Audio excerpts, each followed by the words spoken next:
You've probably been noticing long lines of drivers waiting to get their hands on one of these.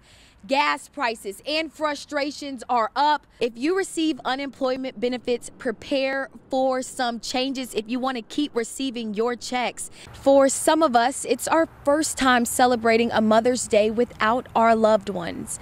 This $13.8 million project right behind me is actually set to help thousands of veterans in our area, many of who had to drive all the way to Charleston just to receive the same basic health services. You can see right behind me in Murrells Inlet, things are picking up pretty quickly this morning. Spring Bike Rally is in full effect. Mask mandates in the Grand Strand have been lifted, but some bikers say even if those restrictions were still in place, that wouldn't keep them home.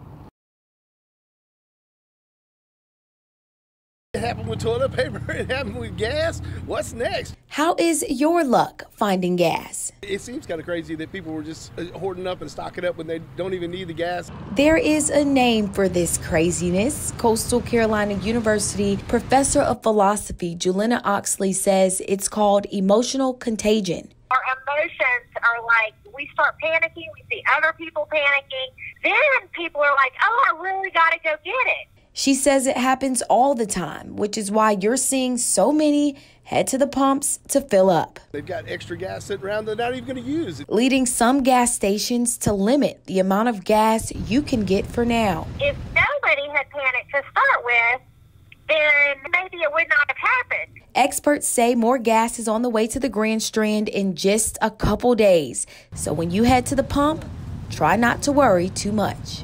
Ashley Carter, WMBF News. Sharon was a wonderful, excellent wife and a beautiful mother. Don Odom loves his wife, Sharon. You're pretty. Yes, you're handsome. They were married 43 years, and he says she had the most beautiful blue eyes. I would love to hug my wife one more time and just tell her how much I love her. She passed away last October from early dementia. He was next to her as she took her last breath. When the illness struck her, things changed. And with the pandemic, he says he felt defeated, not being able to be next to the woman of his dreams as she lived in a local nursing home. The words that come to my mind is torturous, miserable, depressing, and saw her changing, looking at her through a window. Alfreda Small with Small Counseling and Wellness in Conway says many are having similar feelings across the world. Just remembering that, giving yourself grace and the time, and that it's okay to grieve because grief has no limit. Small says if you expect Mother's Day to be a rough day for you, try taking a step back from your social media accounts for the day. You could also cook a meal your loved one enjoyed and reach out for support if you need it. Don Odom has some advice as well. To hug your families and love on them as much as you can because you do not know when you no longer will have them. Do it with all your heart. Ashley Carter, WMBF News. Veterans need help.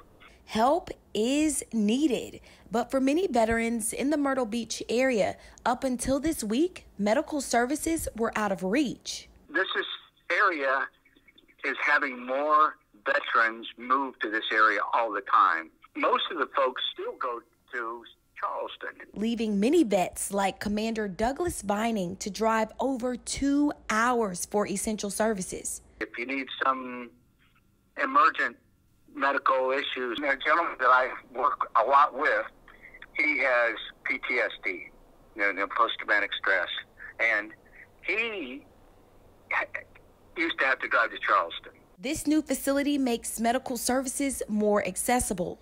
The facility at the base right now, Market Commons, their technology or whatever it is, the facility needs to be upgraded. And this facility looks like it's going to meet the needs of the community. This new state-of-the-art building will offer extended specialty services like dermatology, physical therapy, and women's specialty services. This all in an effort to be of service to those who served us. I think they're doing a good thing there. The Ralph H. Johnson VA Medical Center is accepting appointments starting on Tuesday. For WMBF News, I'm Ashley Carter.